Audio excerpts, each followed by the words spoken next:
No voy a repasar toda la cronología de lo que realmente sucedió, pero permítanme resumir para ustedes el tipo de argumentos que finalmente me llevaron a la posición de reconocer que la creencia en Dios era un acontecimiento intelectualmente satisfactoria,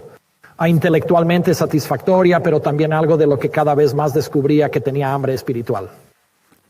Y curiosamente, algunos de los indicadores de Dios habían estado delante de mí todo el tiempo, procedentes del estudio de la naturaleza. Y realmente no había pensado en ellos, pero aquí estaban. Aquí hay una que parece una afirmación obvia, pero tal vez no lo es tanto. Hay algo en lugar de nada.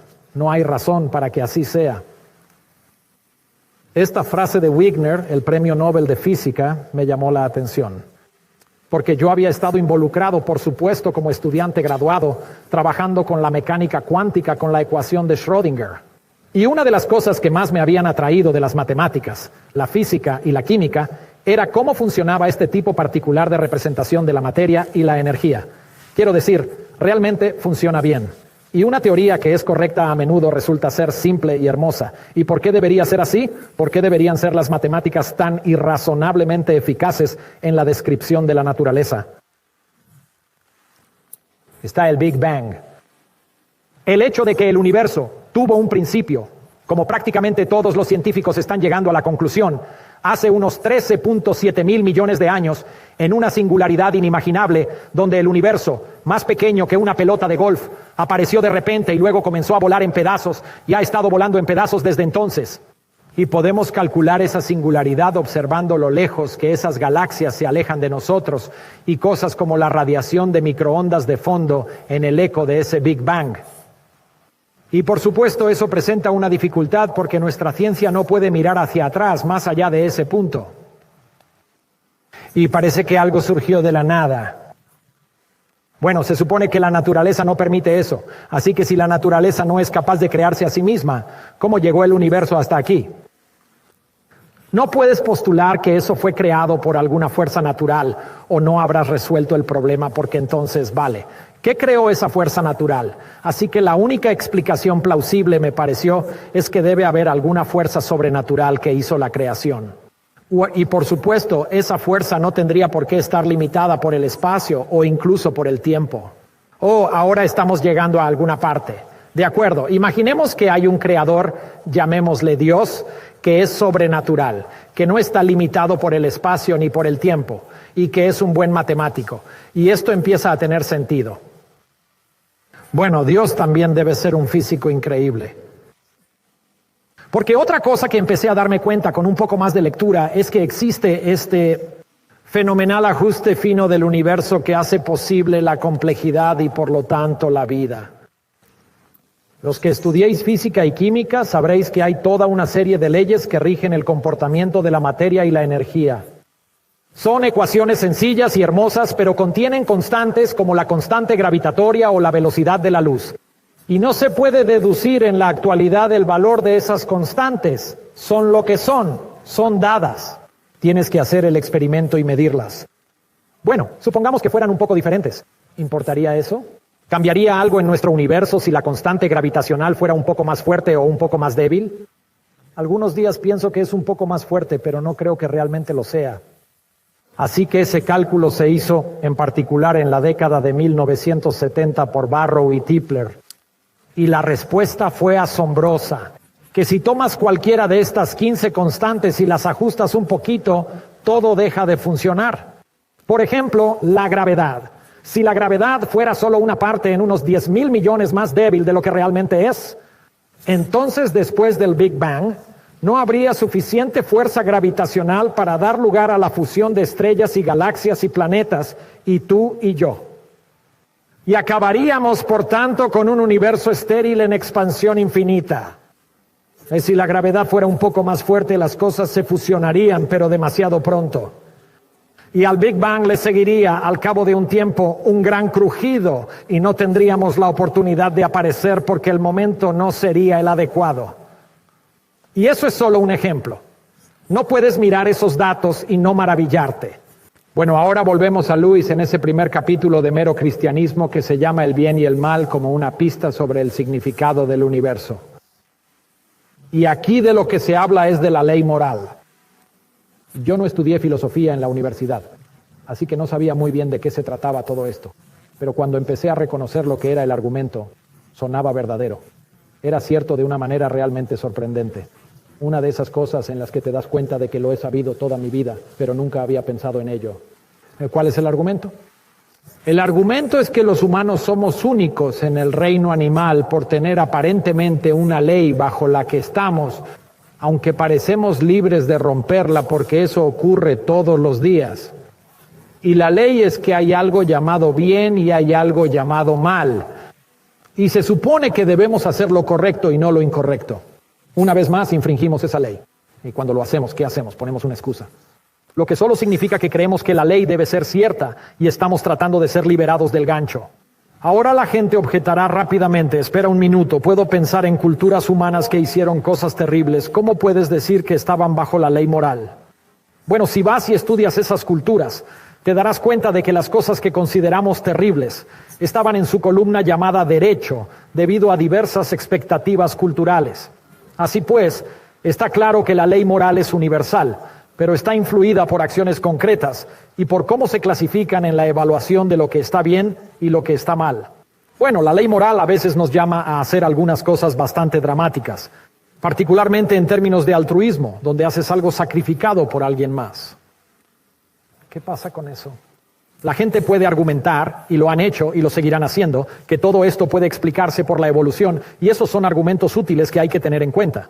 Por ejemplo, si eres altruista con tu propia familia, puedes ver cómo eso podría tener sentido desde una perspectiva evolutiva porque comparten tu ADN. Así que si estás ayudando a su ADN a sobrevivir, bueno, es tuyo también. Y eso tiene sentido desde un argumento darwiniano sobre la aptitud reproductiva.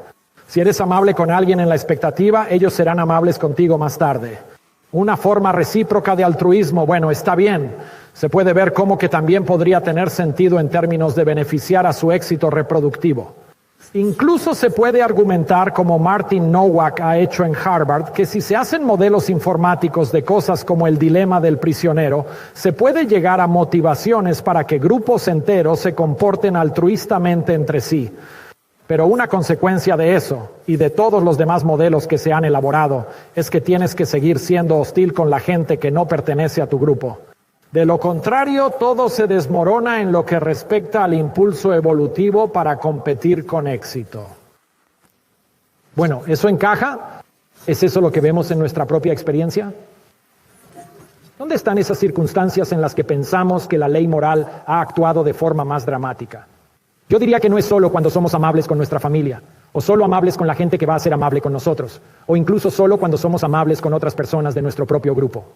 Las cosas que nos impresionan, que nos hacen maravillarnos y decir que en eso consiste la nobleza humana, es cuando ese altruismo radical se extiende más allá de esas categorías, cuando ves a la Madre Teresa y las calles de Calcuta recogiendo a los moribundos, cuando ves a Oskar Schindler arriesgando su vida para salvar a los judíos del Holocausto, cuando ves al buen samaritano, o cuando ves a Wesley Autry. Wesley Autry, un trabajador de la construcción, o afroamericano de pie en el andén del metro en Nueva York. Y a su lado, un joven estudiante de posgrado sufrió un ataque epiléptico y para horror de todos los presentes, el estudiante cayó a las vías delante de un tren que se aproximaba.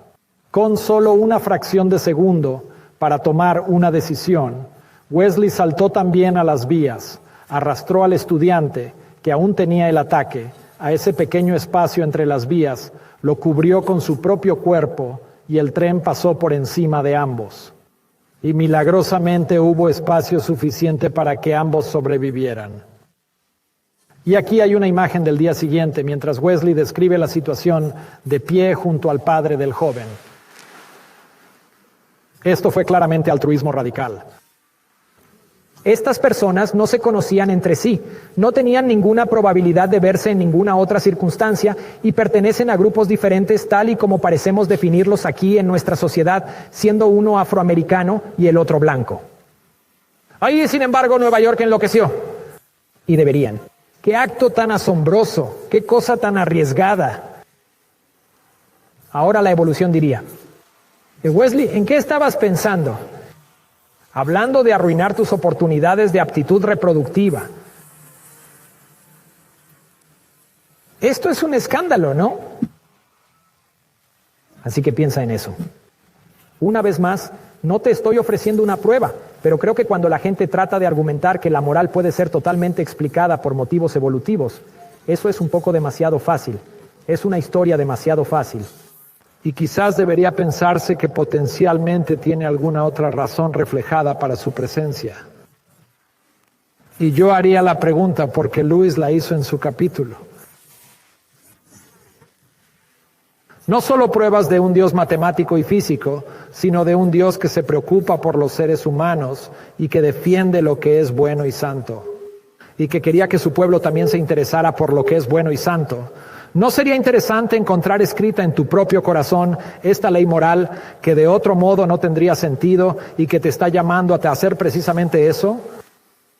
Eso tenía mucho sentido para mí. Ahora bien, más o menos por esa época yo también había llegado a un punto que en realidad no era reconfortante, que era la comprensión de que si la ley moral era un indicador de Dios y si Dios era bueno y santo, yo no lo era. Y por mucho que intentara perdonarme por acciones que no eran coherentes con esa ley moral, seguían apareciendo. Y por lo tanto, así como yo estaba empezando a percibir la persona de Dios en esta especie de forma borrosa, esa imagen estaba retrocediendo debido a mis propios fracasos. Y empecé a desesperar de si esto sería alguna vez una relación que podría reclamar o esperar tener debido a mis propios defectos. Y en esa zona de creciente ansiedad llegó la comprensión de que hay una persona en uno de estos credos que tiene la solución a eso. Y esa es la persona de Jesucristo, que no solo afirmó conocer a Dios, sino ser Dios, y que en este sorprendente e incomprensible al principio, pero al final, increíblemente sensato y edificante acto de sacrificio, murió en la cruz. Y luego se levantó de entre los muertos para proporcionar este puente entre mis imperfecciones y la santidad de Dios. Y de una manera que tenía más sentido de lo que jamás había soñado. Había oído esas frases de que Cristo murió por tus pecados y pensaba que era un galimatías y de repente no lo era en absoluto.